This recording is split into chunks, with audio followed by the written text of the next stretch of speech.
మహాఘనుడును మన రక్షకుడునైన యేసుక్రీస్తు శ్రేష్టమైన నామములో దేవుని యొక్క నామమును బట్టి ఈ యొక్క రాత్రికాల వేళ దేవుని వాక్యాన్ని వింటున్న ప్రతి బిడ్డకు living prayer fellowship ministries Kuwait పక్షముగా దేవుని సేవకునిగా నా హృదయపూర్వకమైన వందనాలు. సర్వోన్నతుడైన దేవుడు సకల యుగములలో మహిమ ఘనత ప్రభావములు పొందునుగాక. దేవునికి స్తోత్రం. హల్లెలూయా. ప్రియులారా, ఎలా ఉన్నారు మీరందరూ కూడా? దేవుని మహాకృపలో ప్రతిదినం ఈ రీతిగా లైవ్ ద్వారా దేవుని వాక్యాన్ని వినడానికి దేవుడు చక్కని కృపను మనకు అనుగ్రహించాడు. దేవుని మహాకృప ప్రతిదినం ఎంతో శ్రేష్టమైన వాక్యాన్ని ప్రభువు మనతో మాట్లాడుతూ ఉన్నారు. అందును బట్టి మనం దేవునికి ఎంతో రుణస్థులమై ఉన్నాం. దేవునికి స్తోత్రం. హల్లెలూయా. ఈ దినము కూడా దేవుని యొక్క వాక్యాన్ని వినడానికి మనలను మనం సిద్ధపరుచుకుందాం. ప్రభువు ప్రతిదినం మనతో లేఖనముల ద్వారా మాట్లాడుతూ మనలను ఆధ్యాత్మికముగా ఎంతో బలపరుస్తూ ఉన్నాడు. ప్రియులారా, దేవుని యొక్క వాక్యాన్ని వినడానికి ప్రభువు మన జీవితాలలో చేస్తున్న గొప్ప కృప. ఎందుకంటే ఈ కడవరి దినములలో మనమందరము కూడా దేవుని వాక్యాన్ని వింటూ ఆధ్యాత్మికముగా బలపరచబడాలని, ఆయనలో ఎదగాలని మనలను దేవుడు ప్రేమించుచు ఈ రీతిగా వాక్యాన్ని అందిస్తూ ఉన్నాడు. మీరు ప్రతిదినం క్రమము తప్పకుండా చక్కగా వాక్యాన్ని వింటూ ఉన్నారు.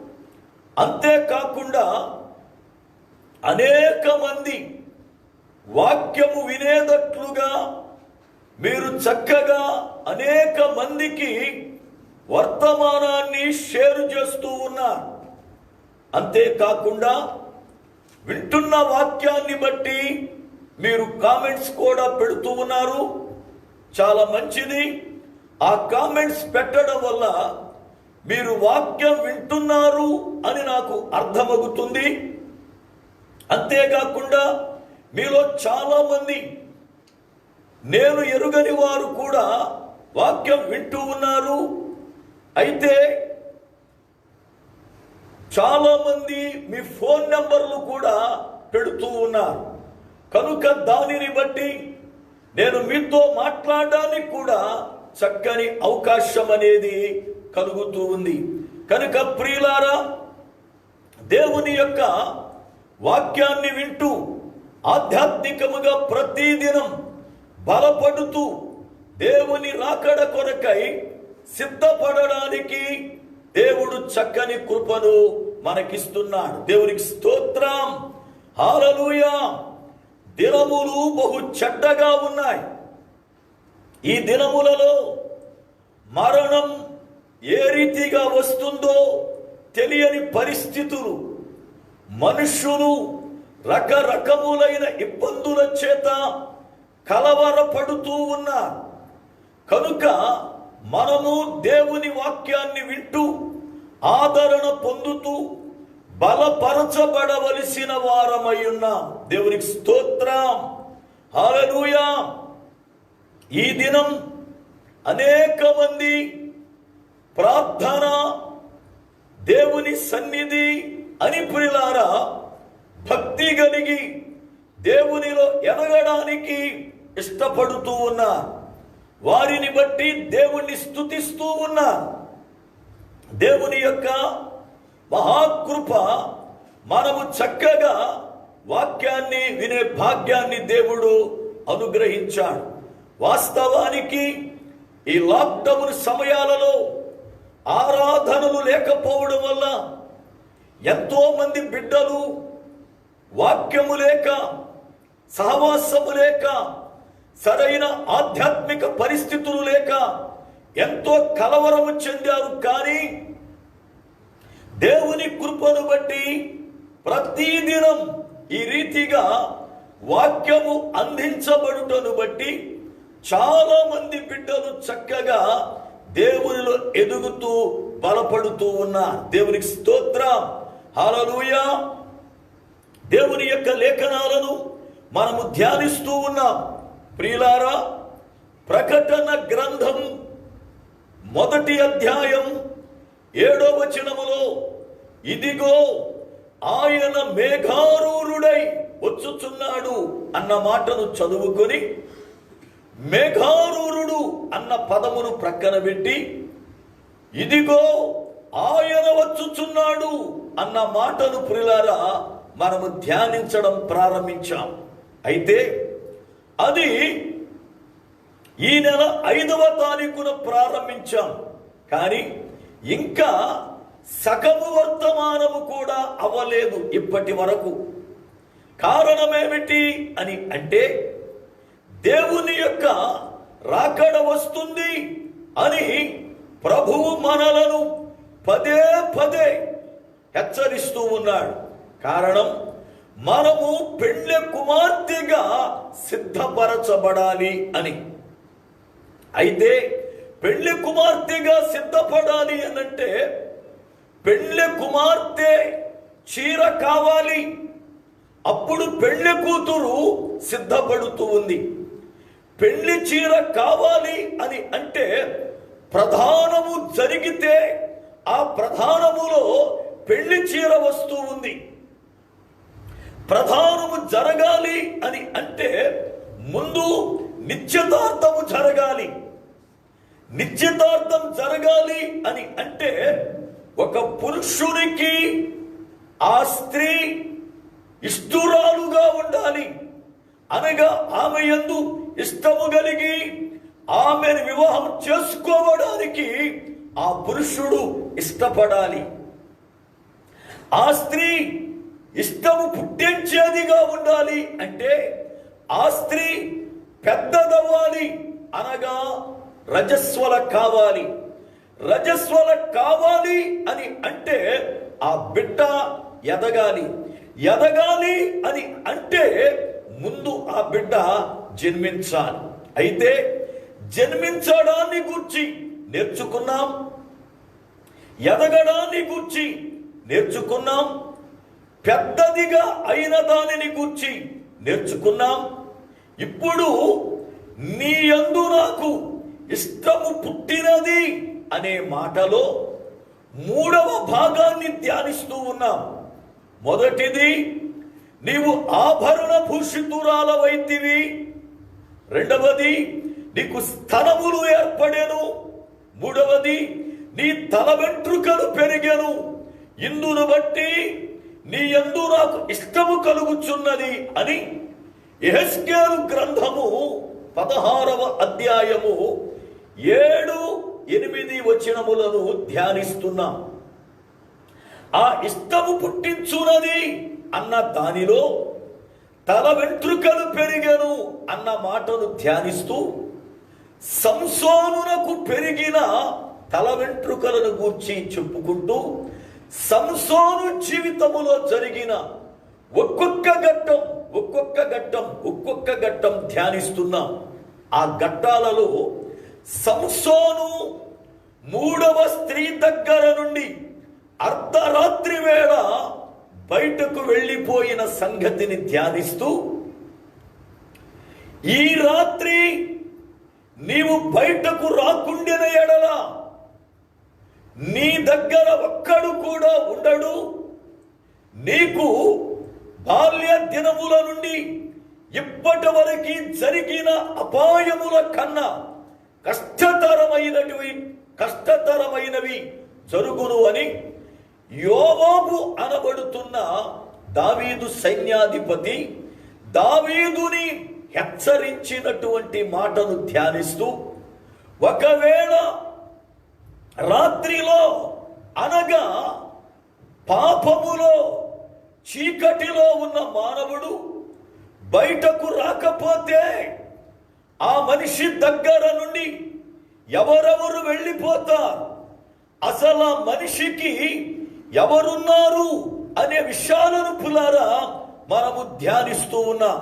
దేవుని లేఖనములో మనము ధ్యానిస్తున్న విషయాలలో మనకి ఎవరు తోడుగా ఉన్నారు అని అంటే, దేవుని యొక్క లేఖనమును బట్టి పులారా మనము ధ్యానిస్తున్నప్పుడు మనకు తోడుగా ఉన్నవారు ఎవరు అనగా, ఒకటి కీర్తన మనకు తోడుగా ఉంది అని, రెండవది ప్రార్థన మనకు తోడుగా ఉంది అని, మూడవది రాత్రి వేళ ఆయన ఆజ్ఞలు మనకు తోడుగా ఉన్నాయి అని ప్రియులారా మనము ధ్యానిస్తున్నాం. దేవుని యొక్క వాక్యమును బట్టి దేవుని యొక్క లేఖనమును బట్టి మనము ప్రియులారా ధ్యానిస్తున్నటువంటి విషయాలు ఒక్కొక్కటి ఆయన మనకు తోడుగా ఉన్నాడు గనుక మనము ఏ విషయాలను పోగొట్టుకుంటామో, ఏ విషయాలను మనము ప్రియులారా నిలబెట్టుకోవాలో ఈ విషయాలు ధ్యానిస్తున్నాం. మనతో ఉన్నవారు ముగ్గురు అని రాత్రి వేళకు మనం నేర్చుకున్నాం. మొత్తం టోటలుగా 7 మనతో ఉన్నారు అని, ఆ 7 ఒకటి కీర్తన అని, రెండవది ప్రార్థన అని, మూడవది ఆజ్ఞలు అని ప్రియులారా మనము నేర్చుకున్నాం. ఈ రాత్రి 4వ వ్యక్తిని గురించి నేర్చుకుందాం. మనతో ఉంటున్న ఆ 4వ వ్యక్తి ఎవరు, మనకి తోడుగా ఉన్న 4వ వ్యక్తి ఎవరు. ఒకవేళ మనం పాపము నుండి బయటకు రాకపోతే, చీకటి నుండి బయటకు రాకపోతే, ఒకవేళ పులారం మనం ఈ రాత్రి పాపాన్ని ఇడవకపోతే, మన నుండి దూరమైపోయే, మనలను విడిచి వెళ్ళిపోయే ఆ 4వ వ్యక్తి ఎవరు? వాక్యాన్ని చదువుదాం, దయచేసి వాక్యమును చదువుదాం. యోహాను సువార్త 14వ అధ్యాయము 16-17 వచన. యోహాను సువార్త 14వ అధ్యాయము 16-17 వచన. నేను తండ్రిని వేడుకొందును, మీ యొద్ద ఎల్లప్పుడూ నుండుటకై ఆయన వేరొక ఆదరణ కర్తను అనగా సత్య స్వరూపియగు ఆత్మను మీకు అనుగ్రహించును. ప్రియులారా, దేవుని యొక్క లేఖనములో వ్రాయబడినటువంటి మాటలు మనం వింటూ ఉన్నాం.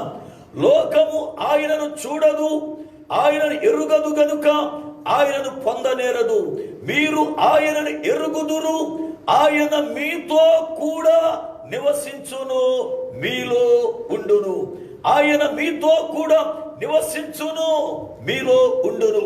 చిన్న ప్రార్థన చేసుకుందాం. మహాఘనుడవైన మా పరమ తండ్రి, నీ శ్రేష్టమైన ఉన్నతమైన నామమునకై స్తోత్రాలు వందనాలు చెల్లిస్తున్నా.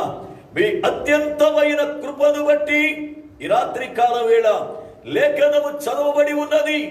చదవబడిన లేఖనములో నుండి నిదాసునిగా నన్ను మరుగుపరిచి మా అందరితో కూడా మీరు మాట్లాడి మహిమ పొందుమని, ప్రతి విషయములో కూడా ప్రభువా బలపరుస్తూ మమ్మల్ని నడిపించుమని నీ సేవకునిగా నన్ను మీ చేతులకు అప్పగించుకొనుచు యేసు నామమున ప్రార్థిస్తున్నాను పరమ తండ్రి, ఆమేన్.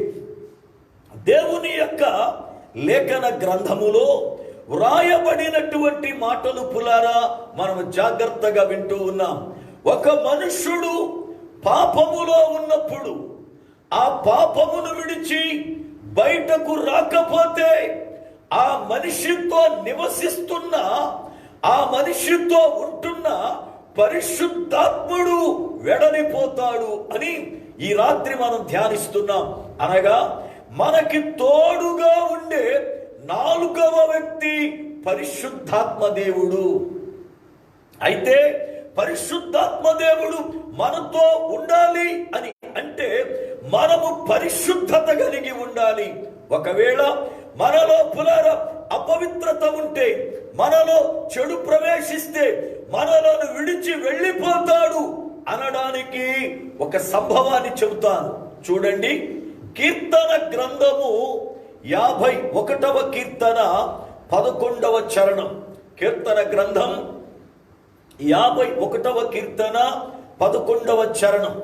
నీ సన్నిధిలో నుండి నన్ను త్రోసివేయకము, నీ పరిశుద్ధాత్మను నా యొద్ద నుండి తీసివేయకము. ప్రియులారా, దేవుని యొక్క లేఖనములో కీర్తనకారుడైన దావీదు ఈ మాటలు పలికాడు. ఆయన అంటాడు, నీ సన్నిధి నుండి నన్ను త్రోసివేయవద్దు, అంతేకాదు నీ పరిశుద్ధాత్మను నా నుండి తొలగించవద్దు అన్నాడు. ఎప్పుడు ఈ మాటలు రాశాడు ఈయన? ఎప్పుడు ఈ మాటలు పలికాడు అనంటే, ఈ కీర్తన గ్రంథము అనగా 51వ కీర్తన దావీదు భక్తుడు బత్షెబాను పాడు చేసినప్పుడు, అనగా దావీదు భక్తుడు అపవిత్రుడైనప్పుడు పరిశుద్ధాత్మ దేవుడు తనను విడిచి వెడలిపోతున్నాడు అని, పరిశుద్ధాత్ముడు తన యొద్ద నుండి తొలగిపోతున్నాడు అని దావీదు భక్తుడు గ్రహించి, దావీదు భక్తుడు దేవుని సన్నిధిలో కన్నీటితో ప్రార్థన చేస్తున్నాడు. ఏమని అంటే, అయ్యా నీ పరిశుద్ధాత్మని నా యొద్ద నుండి తీసివేయవద్దు అని. అనగా ఒక మనుష్యుడు పాపము చేసినప్పుడు, ఒక మనుష్యుడు అపవిత్రుడైనప్పుడు, ఒక మనుష్యుడు చీకటిలో ఉన్నప్పుడు పరిశుద్ధాత్మ దేవుడు అప్పటి వరకు తనతో ఉన్నా, అప్పటి వరకు తనతో సావాసము చేసినా, ఎప్పుడైతే ఈ మనుషుడు అపవిత్రుడయ్యాడో, ఎప్పుడైతే ఈ మనుషుడు పాపములో పడిపోయాడో, వెంటనే పరిశుద్ధాత్మ దేవుడు ఆ వ్యక్తిని విడిచి దూరమైపోతాడు. కారణం, ఆయన అపవిత్రమైన స్థలములలో ఉండువాడు కాడు. ఆయన పరిశుద్ధుడు, ఆయన పరిశుద్ధుడు. అయితే ప్రియ విశ్వాసులారా, వాక్యం వింటున్నటువంటి బిడ్డలారా, నాది ఒక చిన్న మనవి. ఏమిటి అనంటే, దావీదు భక్తునికి తన యొద్ద నుండి పరిశుద్ధాత్ముడు తీసివేయబడుతున్నాడని, పరిశుద్ధాత్ముడు తనను విడిచి వెళ్ళిపోతున్నాడని, పరిశుద్ధాత్ముడు తన నుండి దూరమైపోతున్నాడని దావీదు భక్తునికి తెలిసింది. దావీదు భక్తుడు గ్రహించాడు. దావీదు భక్తునికి అర్థమయ్యింది, నేను అపవిత్రుడయ్యాను గనుక దేవుని ఆత్మ నన్ను విడిచిపెట్టేస్తున్నాడు అని. అయితే మనలో ఎంతమందికి దేవుని ఆత్మ నా నుండి వెడలిపోతుంది అని తెలుస్తుంది? ఎంతమంది దావీదు వలె నీ ఆత్మ నా నుండి తొలగిపోతుందయ్యా, తొలగించవద్దు అని పులారా గ్రహించి ప్రార్థించిన వారున్నారు. యేసు ప్రభువారు సువార్త చేస్తున్న దినాలలో యాయీరు అనబడుతున్న ఒక అధికారి వచ్చి, నా కుమార్తె చనిపోయిందయ్యా, అయినా కూడా నీవు వచ్చి ప్రార్థన చేస్తే బ్రతుకుద్ది అని బ్రతిమిలాడితే, సరే అని చెప్పి ప్రభువారు ఆయన వెనకాలే పులార బయలుదేరాడు. ఆయన వెనుక బయలుదేరినప్పుడు ప్రభువారితో పాటు అనేక మంది జన సమూహము ఆయనను వెంబడిస్తూ ఉన్నారు. ఈ లోపు 12 సంవత్సరాల బట్టి రక్తస్రావము కలిగినటువంటి ఒక వ్యాధి కలిగిన స్త్రీ, ఆయన వస్త్రపు చెంగు ముట్టుకుంటే నేను బాగుపడతాను అని విశ్వసించి అంత జన సమూహములో ఆయన వెళ్ళుచున్న మార్గములో ప్రవేశించి ఆయన వస్త్రపు చెంగుని ముట్టుకుంది. ఎప్పుడైతే ముట్టుకుందో 12 సంవత్సరాల బట్టి ఆమెను వేధిస్తున్న ఆ వ్యాధి ఒక్క క్షణములో ప్రియులారా మటుమాయమయ్యింది. వెంటనే ప్రభు నిలిచిపోయాడు. బాగా గమనించాలి. ఆమె వ్యాధి కట్టడిపోయింది. ప్రభు వెంటనే నిలబడ్డాడు. ప్రజలకు అర్థం కాల, ఈయన నడుస్తూ నడుస్తూ సడన్గా ఎందుకు ఆగిపోయాడు, ఈయన నడుస్తూ నడుస్తూ ఎందుకు ఆగాడు, ఏం జరిగింది, చుట్టూ చూస్తున్నాడేంటి అనుకుంటున్నారు. ఈ లోపల ప్రభు అన్నాడు, నన్ను ఎవరో ముట్టుకున్నారు, నాలో నుండి ప్రభావము వెళ్ళిపోయింది బయటికి అన్నాడు. ఆశ్చర్యపడ్డారు అందరూ కూడా. ఎవరో ముట్టుకోవడం ఏమిటి, ఇంతమంది జనం మీద పడతా ఉన్నారు, ఇంతమంది వెనక వెంబడిస్తూ ఉన్నారు, ఎవరు తగిలారో మీకు, లేకపోతే ఎవరు మిమ్మల్ని ముట్టుకున్నారో ఎవరికి తెలుస్తుంది అంటే, లేదు లేదు ఆ ముట్టుకోవడం కాదు, ఎవరో నన్ను ముట్టుకున్నారు కావాలని, నాలో నుండి ప్రభావం వెడలిపోయింది, నాకు తెలిసింది అన్నాడు. అంతమంది జన సమూహములో, అంత రద్దీలో, జనాలు ఒకరి మీద ఒకరు పడుతూ నడుస్తున్న పరిస్థితిలో ప్రభువు తనలో నుండి ప్రభావం వెళ్ళిపోయింది అన్న సంగతిని గమనించాడు. ఈ రోజున సమాజంలో బ్రతుకుతున్న ప్రియులారా, ఈ రోజున సంఘాలలో ఎదుగుతున్న విశ్వాసులారా, మీలో నుండి దేవుని ఆత్మ వెళ్ళిపోయింది అన్న సంగతి, మీలో నుండి దేవుని ప్రభావం వెళ్ళిపోయింది అన్న సంగతి మీకు అర్థమవుతుందా? ఒకవేళ వెళ్ళిపోయిన సంగతి తెలిసి కూడా నాలో నుండి మొదటి పరిశుద్ధాత్మ శక్తి వెళ్ళిపోయింది, నాలో ఉన్న మొదటి ప్రభావం వెళ్ళిపోయింది, ఈ సంగతి ప్రజలకు తెలిస్తే నన్ను భక్తి చల్లారిపోయింది అని అనుకుంటారేమో. కనుక వాళ్ళ ముందు ఎప్పటిలాగానే భక్తి ఉన్నట్లుగా, ఎప్పటిలాగానే మహిమ ఉన్నట్లుగా, ఎప్పటిలాగానే పరిశుద్ధాత్మతో నింపబడినట్లుగా ఉండాలని ఒకవేళ వేషం వేస్తున్నావేమో. అలాగున వేషం వేసిన ఒక భక్తుడున్నాడు బైబిల్లో. ఆయన ఎవరు అంటే మోషే. చాలా మందికి ఆశ్చర్యం, మోషే వేషం వేశాడా? నిజమే, వేషం వేశాడు. ఎలా వేషం వేశాడో, ఎందుకు వేశాడో చెబుతా. దేవుడు హోరేబు పర్వతం దగ్గరికి వచ్చినప్పుడు, నా యొక్క పర్వతం మీదకు రా, నేను నీతో మాట్లాడాలి అని అంటే, క్రింద సమాజాన్ని అహరోనుకి అప్పగించి 40 రోజులు దేవుని పర్వతం మీదకి వెళ్ళాడు. 40 రోజులు పగలు రాత్రులు దేవునితో నిత్య సహవాసం చేశాడు.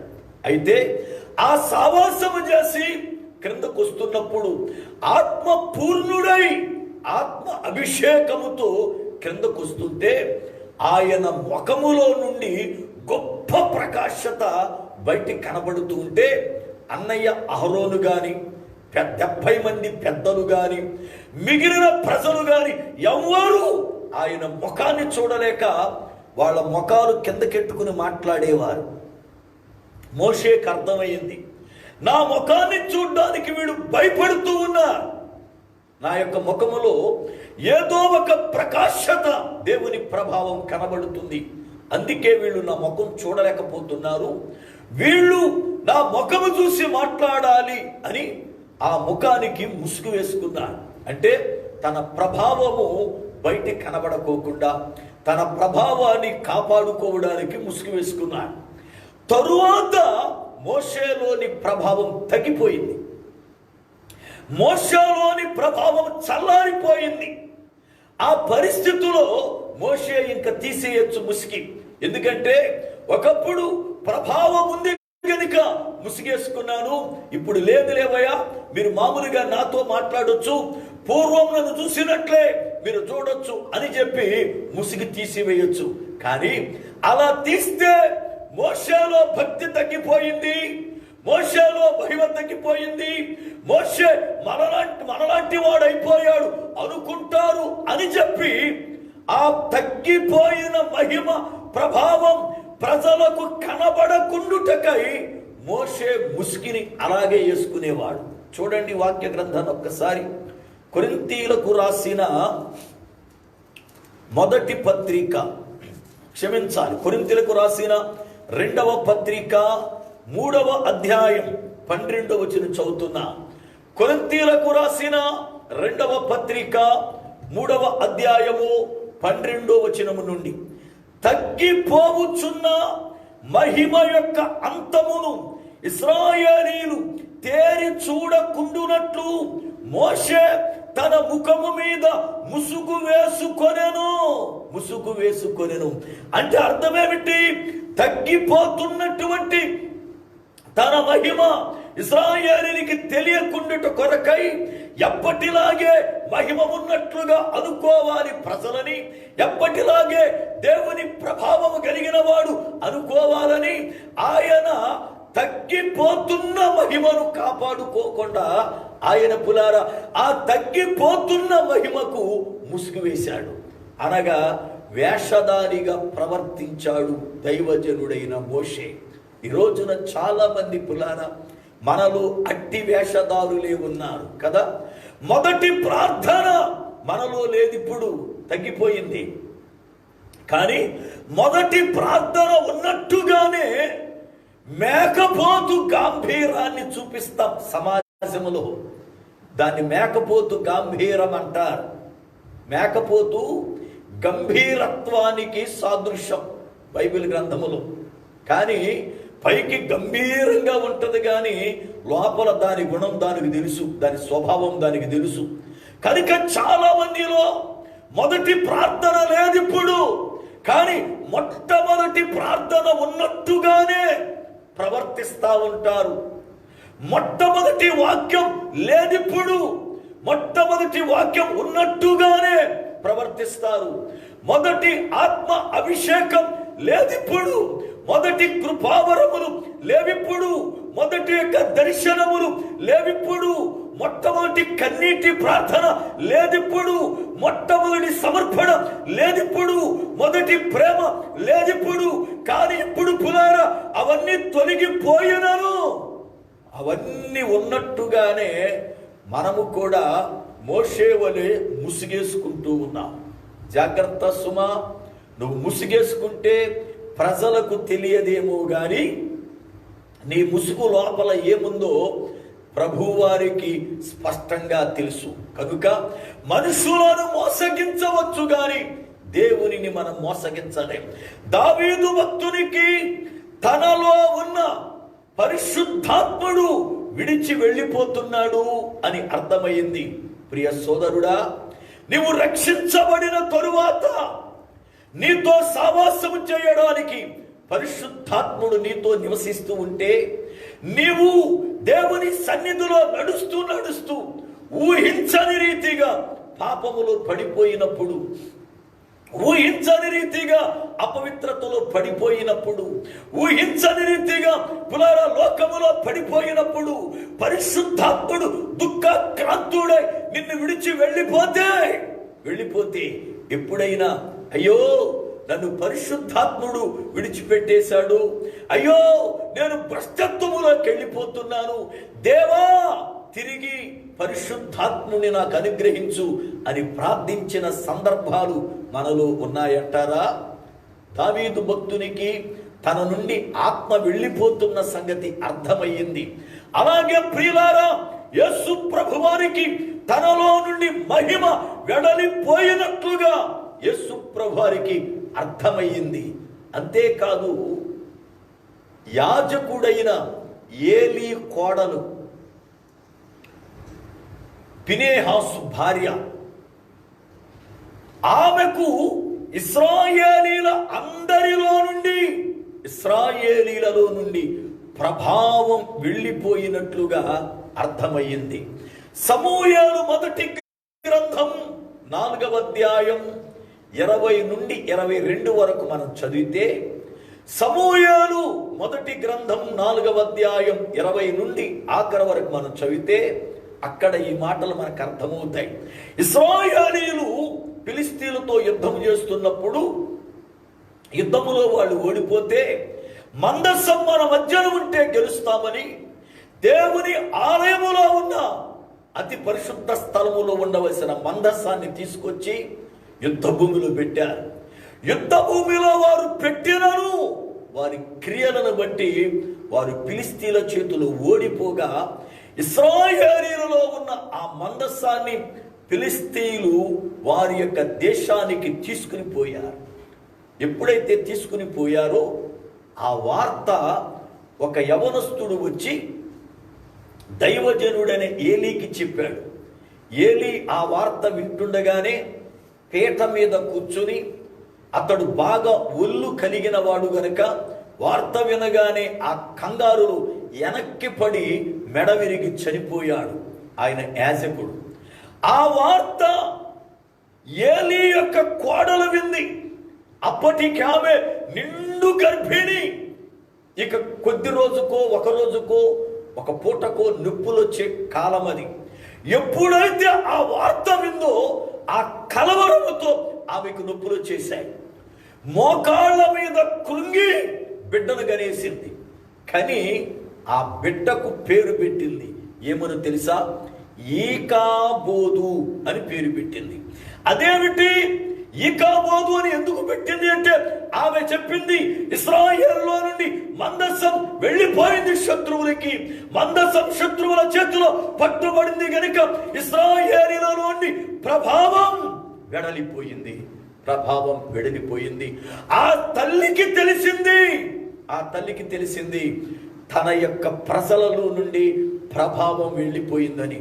ఓ తల్లి, స్త్రీగా ఉన్నటువంటి తల్లులారా, నీ ఇంటిలో నుండి దేవుని ఆత్మ వెళ్ళిపోయిందని నీకు అర్థమయ్యిందా? నీ ఇంట్లో ఒకప్పుడు కుటుంబం అంతా ప్రార్థన చేస్తూ ఉంటే నీ ఇంటిలో దేవుని ఆత్మ పనిచేసేది. నీ ఇంటికి వచ్చిన వాళ్ళు అనేవారు, అమ్మా మేము ఏ ఇంటికి వెళ్ళినా సమాధానం సంతోషం ఉండేది కాదు, కానీ మీ ఇంటికి వచ్చినప్పుడు ఎంతసేపు కూర్చోవాలన్నా ఎందుకో ఇక్కడే ఉండాలనిపించేది. మీ ఇల్లంతా చాలా ప్రశాంతత ఉంటుంది. ఇక్కడికి వస్తే ఏదో తెలియనటువంటి మనశ్శాంతి కలుగుతుందని చాలాసార్లు అనుంటారు. ఎందుకో తెలుసా? నీ ఇంటిలో నిత్యము ప్రార్థన ఉండేది. నీ ఇంటిలో నిత్యము వాక్య ధ్యానం ఉండేది. నీ పిల్లలు భయభక్తులు కలిగి, నీవు నీ భర్త భయభక్తులు కలిగి కుటుంబములో చక్కగా దేవుని ఆరాధించేవారు. దైవ సన్నిధి ఉండేది. మీ ఇంటిలో దేవుని వాక్యం ఉన్నంత కాలం, ప్రార్థన ఉన్నంత కాలం దేవుని ఆత్మ ఉండేది. కానీ ఇప్పుడు మీ ఇంటిలో నుండి ప్రార్థన తగ్గింది గనుక, వాక్యం తగ్గింది గనుక, మీ ప్రవర్తనలు దేవునికి ఆయాసాన్ని కలిగించాయి గనుక దేవుని ఆత్మ వెళ్ళిపోయింది అన్న సంగతి నీకు అర్థమయ్యిందా? దేవుని ఆత్మ వెళ్ళిపోయింది కనుకనే ఇప్పుడు నీ కుటుంబములో గొడవలు, చీటికి మాటికి చిరాకు పరాకులు, భర్తకు భార్యకు సమాధానము లేదు, అత్తకి కోడలికి సమాధానము లేదు, కూతురికి పులారా ఎవడి అల్లుడికి సమాధానము లేదు, పిల్లలకి తల్లుడికి సమాధానం లేదు. కుటుంబములో ఈ అసమాధానం, కుటుంబములో ఈ యొక్క కలవరాలు, కుటుంబములో ఈ విపత్తులు, కుటుంబములో ఈ విభేదాలు, కుటుంబములో కరువులు, కుటుంబములో రోగాలు కారణమేంటో తెలుసా? ఆ కుటుంబమును విడిచి దేవుని ఆత్మ వెళ్ళిపోయింది. ఏ ఇంటిలో దేవుని సన్నిధి ఉంటుందో, ఏ ఇంటిలో పరిశుద్ధాత్ముడు ఉంటాడో ఆ ఇంటిలో ఐక్యత ఉంటది. ఇవాళ అనేక మంది కుటుంబాలు చూడండి, అత్తాకోడలు ఉంటారు, ఇద్దరూ ప్రార్థనకి వెళతారు, కానీ ఇద్దరిలో కూడా ఏమాత్రం పిల్లారా సమాధానం ఉండదు. వీళ్ళిద్దరు అత్తాకోడలే గాని షారా ఆగర్లాగా ఉంటారు. షారా ఆగర్ల సవితిరి పోరు ఎలాగుందో అలాగుంటారు. ఒక రోజున షారా అబ్రహాం దగ్గరకు వచ్చి, అబ్రహమా నా ఉసురు నీకు తగులుద్ది అందే. ఆగరుకి ఎప్పుడైతే గర్భిణి వచ్చిందో ఇక షారాను నీచంగా చూడటం మొదలెట్టిందట. ఇవాళ అత్తాకోడల పరిస్థితి అదే. అత్తాకోడలు రూతు నయోమిలాగా ఉండాలి, తల్లి కుమార్తెల్లాగా ఉండాలి. తల్లి కుమార్తెల్లాగా ఉండవలసిన అత్తాకోడళ్ళు షారా ఆగర్లాగా తయారయ్యి, నా ఉసురు దాని తగులుద్దని, నా ఉసురు నా కొడుకు తగులుద్దని, నా ఉసురు మా అత్తకు తగులుద్దని ఇలాగా ఒకరొకరు శాపాలు పెట్టుకుంటా ఉన్నారంతే. ఇవాళ దేవుని సంధికి వెళ్తారు ఇద్దరు. పైగా కొన్ని కుటుంబాల్లో అత్త గుడి, కోడలు గుడి. కొన్ని కుటుంబాల్లో అత్త పాస్టర్ గారు వేరు, కోడలు పాస్టర్ గారు వేరు. అత్త తను పాస్టర్ గారు వచ్చి అమ్మ ఇంట్లో ప్రార్థన చేద్దామంటే కోడలు బయటికి రాదు. కోడలతో పాస్టర్ గారు వచ్చి అమ్మ ఇంట్లో ప్రార్థన చేస్తానంటే అత్త బయటికి రాదు. ఏమి కుటుంబాలో అర్థం కావట్లేదు పురిహార. అలాంటి అత్త కోడళ్ళు ఉంటే సమాధాన పడండి. కోడలైన పిల్లకి చెబుతున్నా, నీవు చిన్న వయస్కురాలవి, నీ అత్త పెద్దది గనుక నీ తల్లిలాగా భావించి సమాధాన పడు.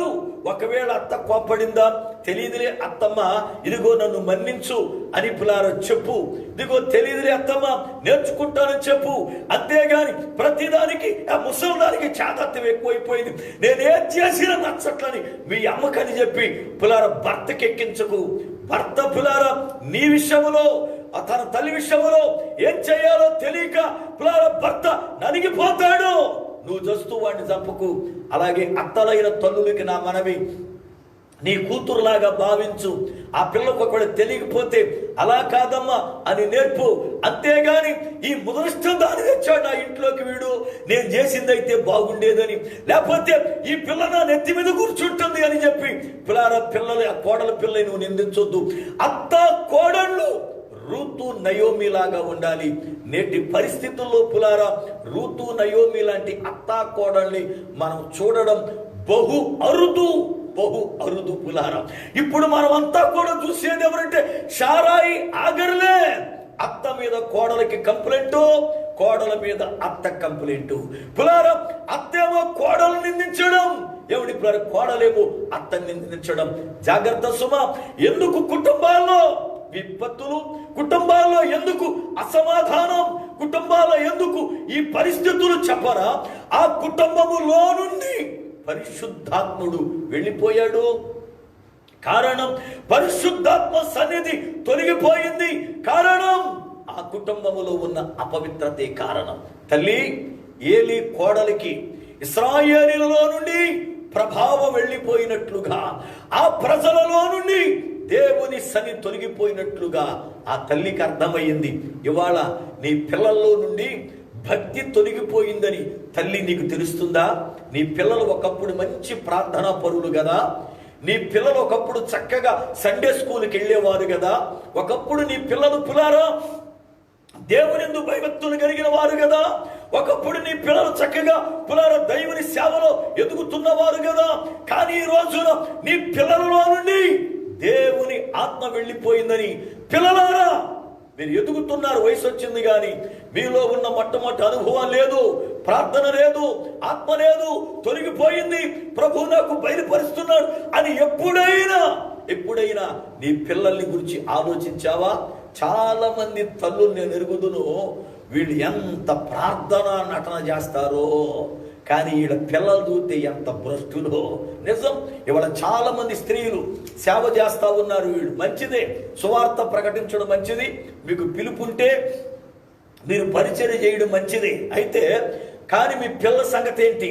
ఈమె వెళ్ళేమో బోధ చేస్తుంది, ఈమె ప్రవక్తిని నెత్తి మీద చేసి అందరికీ చెప్పుద్ది.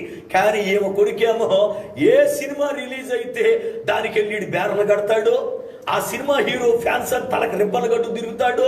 పిల్లలు ఎవడైనా రాజకీయాలు వస్తే, రాజకీయ నాయకులు వస్తే ఆడి బ్యానర్ పెట్టుకుని బండి మీద ముందు వెళ్తాడు. ఏమండి, నువ్వు చూస్తేనేమో ప్రార్థన పరురాలవి, నువ్వు చూస్తేనేమో సేవకురాలవి, నీ కొడుకు చూస్తేనేమో పనిహిమాలోడు, నీ కూతురు చూస్తే ఎప్పుడు మోకాలు ఉంచదు, నీ కూతురు చూస్తే ఎప్పుడు ప్రార్థన చేయదు, నీ కూతురు చూస్తే ఎప్పుడు బైబిల్ చదవదు. ఏమి చిత్రమైన సంగతి. ఇవాళ పిల్లలు నీ ఇంటిలో నీ పిల్లలలో నుండి దేవుని ఆత్మ తొలగిపోయిందని నీకు తెలుసా? దేవుని ఆత్మ పులారం వెళ్ళిపోయింది నీ పిల్లల్లో నుండి. నీ పిల్లలలో మొదటి దేవుని భయం లేదు.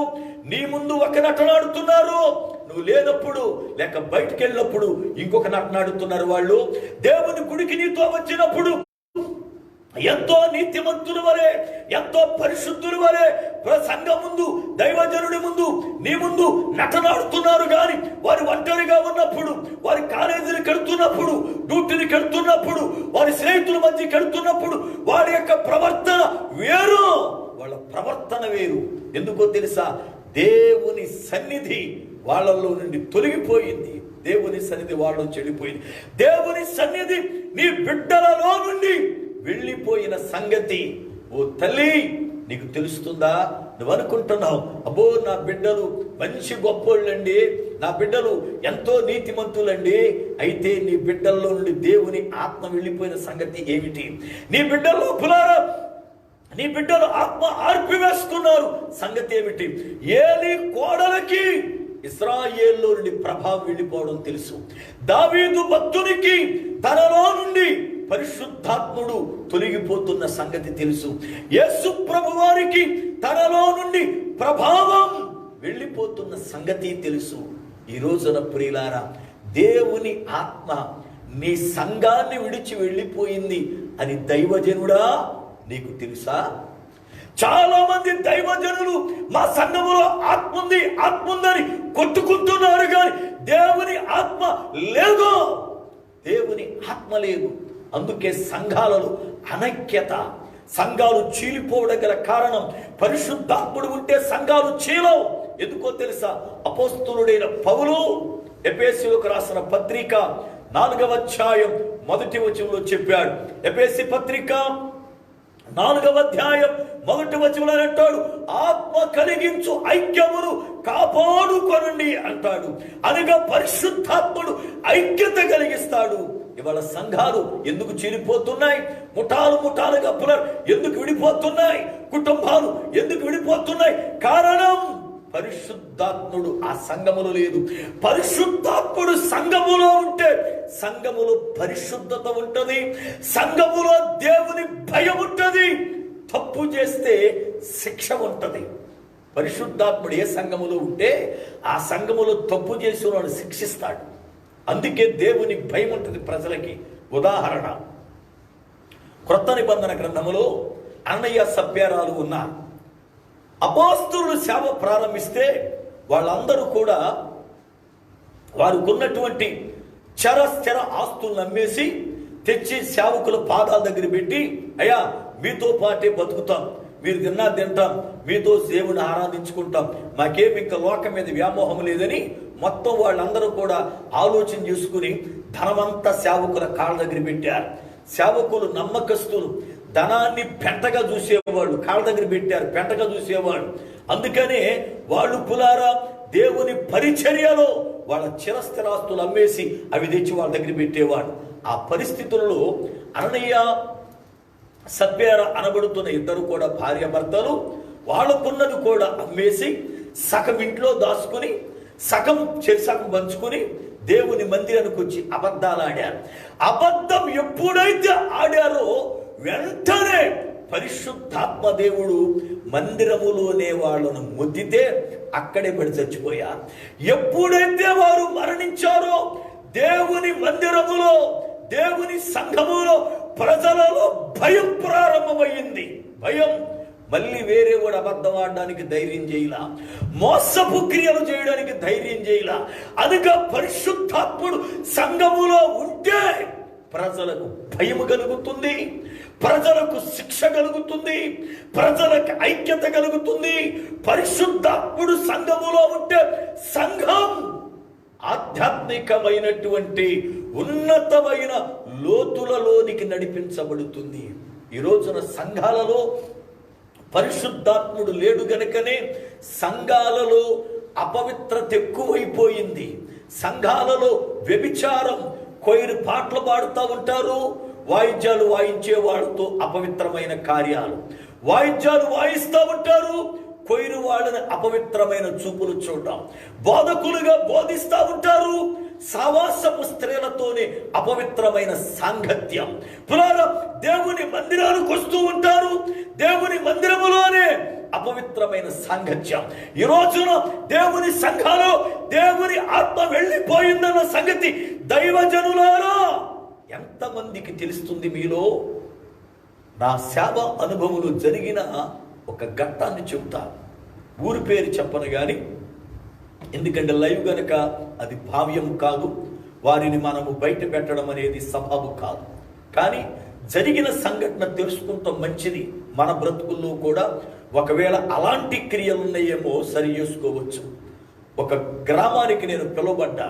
అది పట్నపు దగ్గరగా ఉన్న గ్రామం. ఆయన ఒక మాస్టర్ గారు, కానీ దేవుని సేవ యందు ఆసక్తి కలిగి 500 మంది సంఘాన్ని కట్టాడు. మంచి సంఘం, పెద్ద మందిరం, ఉపవాస కూటాలు పిలిచారు నన్ను వాళ్ళు. మొట్టమొదటి రోజు వెళ్ళాను, 500 మంది సంఘం, సగం కూడా నిండ్ల 200 మంది వచ్చారు. వాక్యాన్ని బోధించా, ఆ పూట అయిపోయింది. మొదటి రోజు కదా, మనోళ్ళు మొట్టమొదటి రోజు కొంచెం రారు కదా అని చెప్పి రెండో రోజు కూడా వాక్యాన్ని బోధించాం. రెండో రోజు కూడా 600 మంది. నాకు డౌట్ వచ్చి ఆ సంఘపు యవనస్తుడు నాకు పరిచయం చేస్తుంటే ఆ తమ్ముడిని అడిగా, ఏం తమ్ముడా, చర్చ్ చూస్తే ఎంత పెద్దగా ఉంది, 500 మంది పైగా పట్టేటట్టుకుంది, విశ్వాసం చూస్తే 200 మంది ఉన్నారు, ఏంటి సంగతి, అసలు చుట్టుపక్కల వారు కూడా ఎవరు రాలేదే ఏంటి అంటే, ఆ తమ్ముడు చెప్పిన విషయాన్ని విని చాలా కంగు తిన్నా. ఏమిటంటే, అన్నా, మా సంఘం 500 మంది సంఘం, మా సంఘం పెంతుకోస్తు అనుభవం కలిగిన సంఘం. మేము ఆరాధన చేస్తూ ఉంటే ఆత్ముడు, పరిశుద్ధాత్ముడు మా మధ్యన తాండవించేవాడు. మా సంఘములో బిడ్డలు ప్రవచన వారాన్ని కలిగిన వారన్నా, దర్శన వారాన్ని కలిగిన వారన్నా, మా దైవజనుడు గొప్ప ప్రార్థనా పరుడు, మా దైవజనుడు మంచి అభిషేకము కలిగిన వాడు. అయితే ఒక రోజున జరిగిన చిన్న సంఘటన మా మందిరాన్ని చీకటి గుహగా మార్చేసింది అన్నాడు. ఏం జరిగింది అంటే, ఆ దైవజనుడుకున్న అలవాటు ప్రతిరోజు ఉదయం లేచి 4-4:30 మధ్యలో మైక్ ఆన్ చేసి ఊరందరికీ వినపడేటట్లుగా ఆయన ప్రార్థన చేసి ఒక పాట పాడి వాక్యం, ఒక కీర్తనలో ఒక భాగం చదివి మళ్ళీ ఊరందరి కొరకు ప్రార్థన చేసేవాడు ప్రతిరోజు కూడా. ఆయన కొంచెం పెద్ద వయసు. అయితే ఆ సంఘములో ఒక యవనస్తురాలు కొంచెం భక్తిగా ఉంటా ఉంది. ఆ యవనస్తురాలు నేను దేవుని పరిచర్య చేయాలి అనుకుని పాస్టర్ గారి దగ్గరికి వెళ్ళి, నాయన మీది పెద్ద వయసు అయింది కదా, రోజు ఉదయం లేచి మీరు ఇలా చేస్తున్నారు కనుక ఇక నుండి నేను చేస్తా, నాకు అనుమతి ఇస్తే అని అంటే, సరే యవన బిడ్డ దేవుని సేవ చేస్తానంటుంది, వద్దు అంటే బాగాదని చెప్పి చర్చి తాళాలు ఆమెకిచ్చాడు.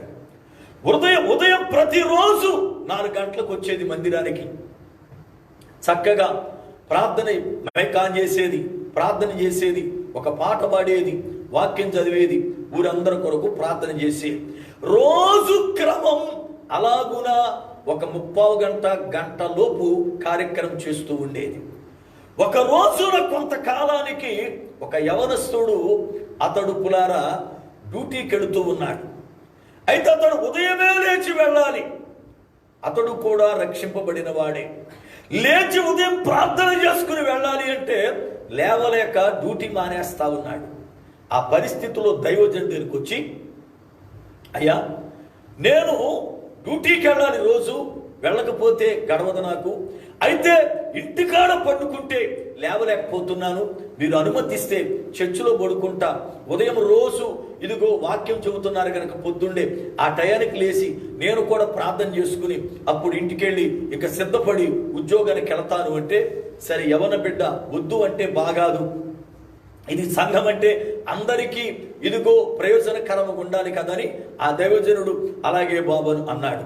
ఆ కుర్రవాడు రోజు రాత్రి రావడం, 10కో 9కో చర్చిలో పడుకోవడం, పొద్దున్నే ఈ పాప వచ్చి మైకేసి ప్రార్థన చేసేటప్పుడు లేవడం, ఈ కుర్రోడు కూడా ప్రార్థన చేసుకోవడం, ఇంటికి వెళ్తా ఉన్నాడు.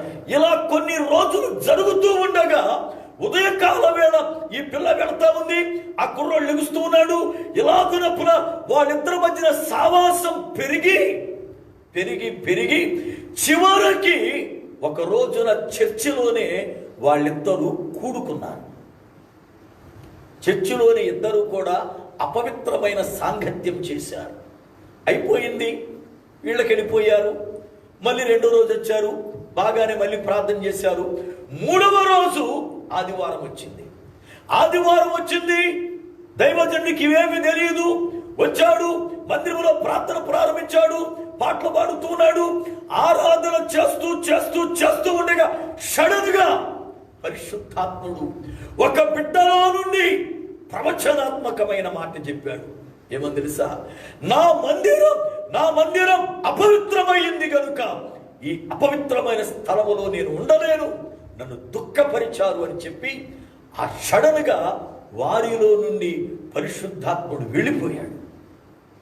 సంఘం అంతయు కూడా స్టన్ అయిపోయింది. ఏం జరిగింది? అపవిత్రత మందిరములో ఏం జరిగిందని పరిశుద్ధాత్ముడు మనం విడిచిపెట్టి వెళ్ళిపోయాడు అని చెప్పి గందరగోళమయ్యారు. ఆ రోజు సేవకునికి నడిపింపు లేదు వాక్యం చెప్పడానికి. మందిరమును చీకటి గమ్మేసింది. అపవాది ఎప్పుడు పులారా అవకాశం దొరుకుద్దని, పరిశుద్ధాత్ముడు బయటికి వెళ్తాడని వేచి చూస్తున్నాడు. దొరికింది అవకాశం, మందిరాన్ని కమ్మేశాడంతే పులారా. ఆ రోజు వెళ్ళిపోయారు. నెక్స్ట్ మరొక ఆదివారం వచ్చింది. ఆదివారం గుడిలోకి వచ్చారు. మామూలుగా అందరూ కూడా ప్రార్థన ప్రారంభించారు. దైవజనుడు వారం బట్టి ఏడుస్తానే ఉన్నాడు, ఏం జరిగిందని అర్థం కాక. అయితే పులారా వాళ్ళు కూడా ఉదయం ప్రార్థన చేస్తున్నారు, ఏం జరగనట్లుగానే వాళ్ళు కూడా నడుస్తూ ఉన్నారు. రెండో వారములు మందిరంలోకి వచ్చారు, పాటలు పాడుతూ ఉన్నారు. పాడుతుండగానే ఇద్దరు సంఘ పెద్దల మధ్యన జస్ట్ మాట వచ్చిందంతే. అసలు ఏమి గొడవలే, మాట వచ్చింది. వెంటనే ఒక సంఘ పెద్ద లేచి, రండి మనవాళ్ళం బయటికి వెళ్ళిపోదామని వాళ్ళ సంబంధీకుల్ని పిలిచాడు. 300 మంది ఆ సంబంధికులు ఉన్నారు. ఆ 300 మంది లేచి వెళ్ళిపోయారు సంఘములో నుండి.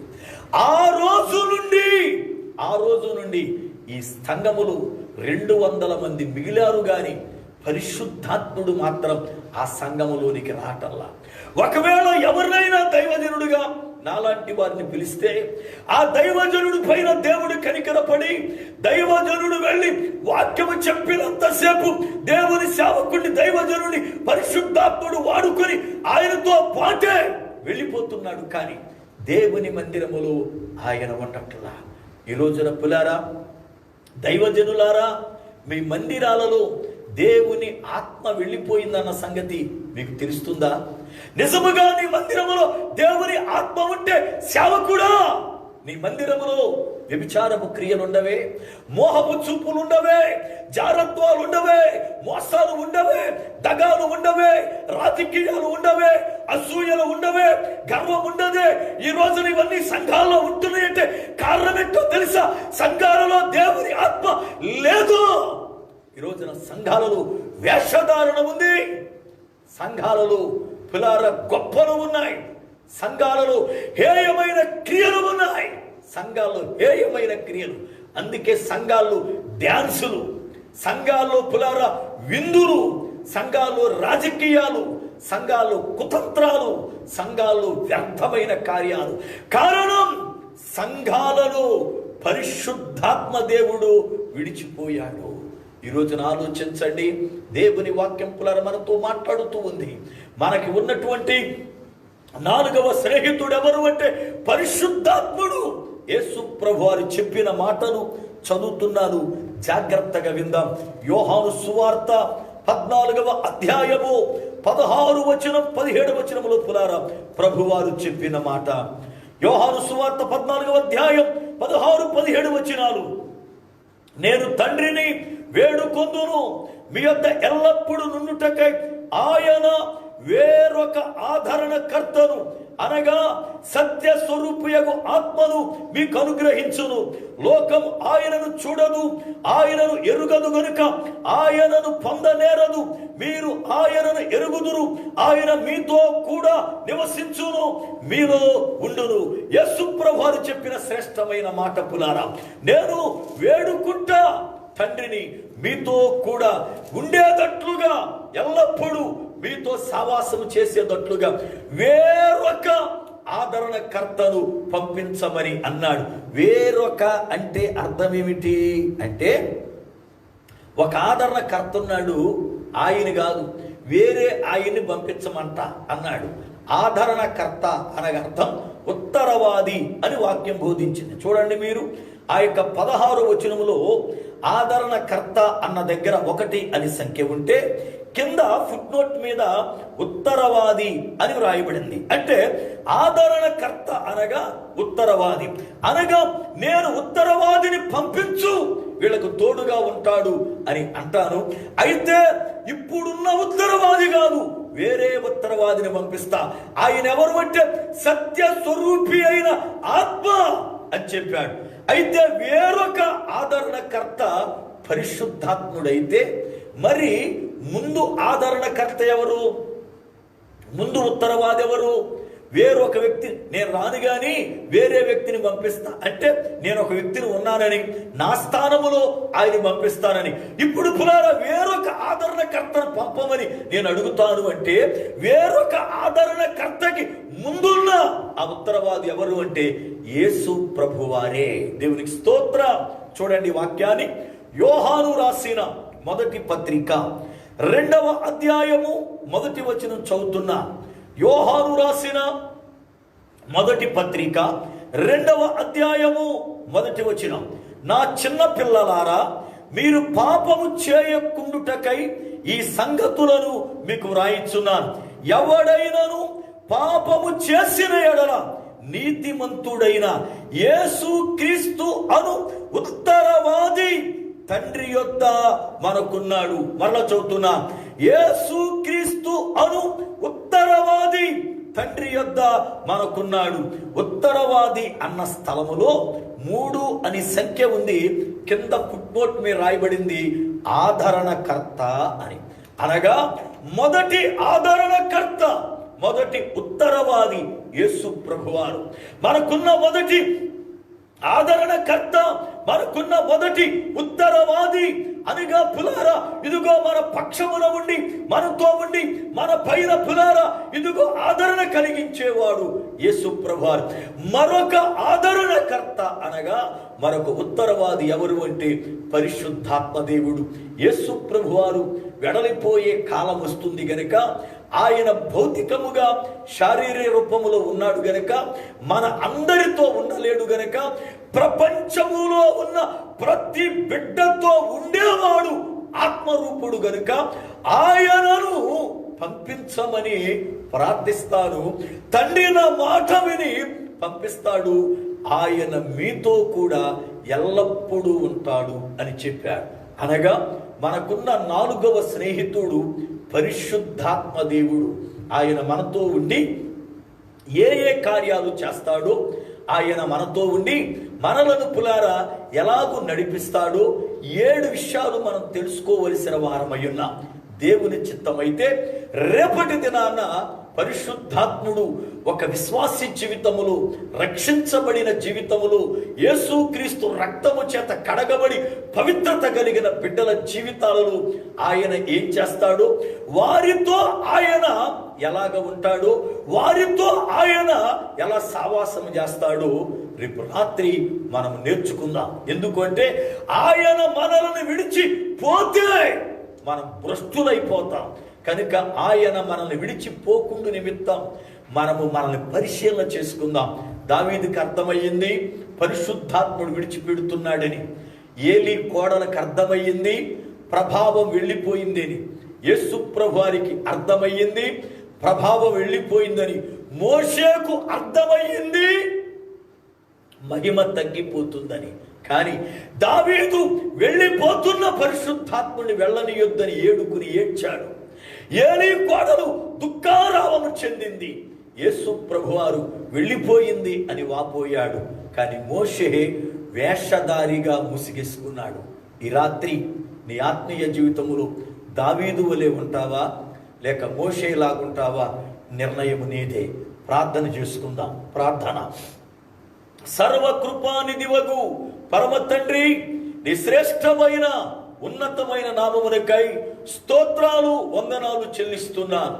పరమ ప్రభువా, ఈ రాత్రి వేళ దైవజనునిగా నన్ను మరుగుపరిచి వింటున్న ప్రతి వ్యక్తితో మీరు మాట్లాడిన జీవము కలిగిన మాటల కొరకై స్తోత్రాలు చెల్లిస్తున్నాను.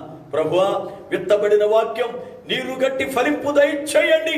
ప్రతి బిడ్డ జీవితములో తనని తాను పరీక్షించుకున్నట్లుగా కృపా సహాయం దయచేయండి.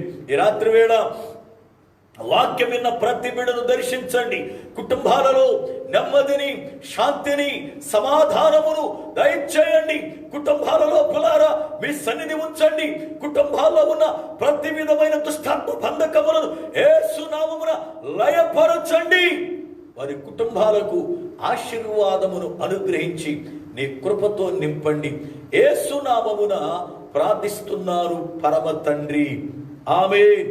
మన పరమ తండ్రి అయిన దేవుని ప్రేమ, ఆయన కుమారుడైన యేసుక్రీస్తు వారి కృప, పరిశుద్ధాత్మ దేవుని యొక్క అన్యోన్య సహవాసము, ఆయన సన్నిధి మనకును సకల పరిశుద్ధులకును సదాకాలము తోడయుండి నడిపించునుగాక. ఆమేన్, ఆమేన్. ప్రియులారా, మీ అందరికీ దైవజనునిగా నా హృదయపూర్వకమైన వందనాలు. దేవుని మహాకృప చేత ప్రతిదినం ఈ రీతిగా లైవ్ ద్వారా దేవుని వాక్యాన్ని వినడానికి ప్రభు చక్కని కృప చూపుచున్నాడు. కనుక ప్రతిదినం వాక్యము చేత ప్రభు బలపరుస్తూ ఉండగా మనం వినటమట్టుకే గాని విన్న వాక్యాన్ని బట్టి మనము సరి చేసుకుంటూ బలపడాలి. ఆ రీతిగా బలపరచబడ్డానికి ప్రభు సహాయం చేయునుగాక. అలాగే ఉదయకాలం వేళ వాట్సాప్ ద్వారా వస్తున్న వర్తమానం యాప్లో అందిస్తున్నాం. అయితే కొంతమంది బిడ్డలు వారి యొక్క ఫోను ఐఫోన్ బట్టి వాళ్ళకి మెసేజ్ రావటం లేదు అంటే కొంతమందికి వారికి వాట్సాప్ ద్వారా మెసేజ్ అందిస్తున్నాం. కనుక దేవుని వాక్యాన్ని వినండి, ఆ యాప్ని డౌన్లోడ్ చేసుకోనండి, ప్రభువులో బలపడండి, పరిచర్య కొరకై ప్రార్థించండి. ప్రభువు మిమ్ములను దీవించునుగాక. ఆమేన్. అందరికీ వందనాలు.